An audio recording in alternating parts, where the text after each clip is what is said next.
And finally, a drier, brighter day of weather ahead with even some glimmers of sunshine. I'll have all the details of that and more coming up on Good Morning Britain. We get a full moon every month. This month is the snow moon. So the full moons are named every month by the Native Americans because they used to place themselves through the year. And the full moon's when they could go out and harvest and hunt and plant. So this month is the month that the Northern Hemisphere would have the most snow around. So yes, it is called a snow moon. That is the full moon that we'll be seeing tonight. But it is worth also pointing out it is called a micro moon. So the orbit around the Earth of the moon is elliptical, so it has its closest and furthest away. So it's the furthest away that the moon can be. So it'll actually appear a little bit smaller, a little bit less bright than normal, but all night long the moon will be there. But what we need is clear skies. And for many of us, yet again, it is looking pretty cloudy. Eastern areas have the cloudiest conditions, but much of Scotland, Northern Ireland, western areas of England and Wales, a very good chance of seeing that beautiful full moon. And it's worth pointing out the planetary parade is also still visible. So wrap up warm and enjoy. And after days of cloudy weather, yesterday it brightened up a little and today will be brighter still. The winds will be lighter. That means it won't feel quite as cold, but we still have patchy rain around. So this is how it looks first thing this morning on the satellite and radar. Cloudy skies for many of us first thing, particularly for central and eastern areas of the UK. West is best when it comes to those clear spells where we see a touch of frost first thing. And as we head through the day, yes, the wind's still coming from the east, and along this eastern coast is where we keep the thickest cloud, the rain and drizzle, but not as heavy as recent days. And there'll be more breaks developing by this afternoon, so sunny spells for central southern England, across Wales, Northern Ireland, the best of the sunshine again across Scotland, and temperatures higher than recent days, 5 to 7 degrees. And the chill of the wind is not quite as raw.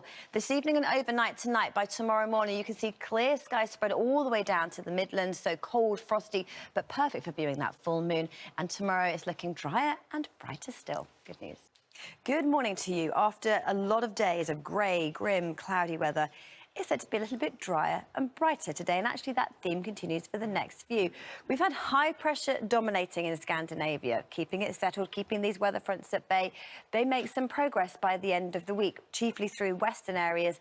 And what it will do is two things. First of all, we'll see our wind direction change to more of a southerly, which means it's set to be milder through the next few days, or at least less cold. And that will help to break up the clouds, so seeing more in the way of sunny spells. So here's how it looks for today. Brighter than yesterday. There's still some rain around, and it still feels cold, but not as chilly as it has over recent days. So first thing this morning, the satellite shows a fair bit of cloud, but despite that cloud, temperature's just a few degrees above freezing, so it is a chilly start first thing. Outbreaks of rain, but it's mostly light, patchy rain and drizzle for central and eastern areas, not the persistent rain we've had for the last few days. And we keep this nagging easterly wind, and that feeds in the cloud through these eastern coasts, but not as thick as recent days. The wind's not as strong. So temperature-wise, we're looking at 5 to 7 degrees, a little bit higher than yesterday. We could get maybe 8 or even 9 degrees as our top temperature. Sunny spells across Scotland and Northern Ireland, glimmers of brightness through western areas, and actually more cloud breaking up, so the promise of some sunny spells as we head through this afternoon and this evening. Overnight tonight, the skies are clear for central and northern areas, so a good chance to catch the full moon tonight, which is called the snow moon, and also the chance of seeing the northern lights across the northern half of Scotland. So let's see how things change as we head through the next 7 days. So our high pressure slowly starts to recede. Weather fronts from the Atlantic start to battle back. So the first thing that will happen is it will warm up a little. Temperatures across the north of the UK compared to average climbing a little. Percentage chance of rainfall, well, grey, grim conditions today, but you can see we lose those grey leaden skies and the promise of something a little bit brighter as we head through the weekend and on into next week. Fortunes further south of England and Wales as we head through the next 7 days. Again, temperature-wise, we're back to average. You can see it turns colder next week as the weather looks set to change. So percentage chance of rainfall and weather symbols. Today is still cloudy. Yes, there'll be some brightness later, but better chance of seeing the sunshine through the end of the weekend, the start of the weekend, and actually next week with return of some sunshine, it's actually set to feel very nice indeed.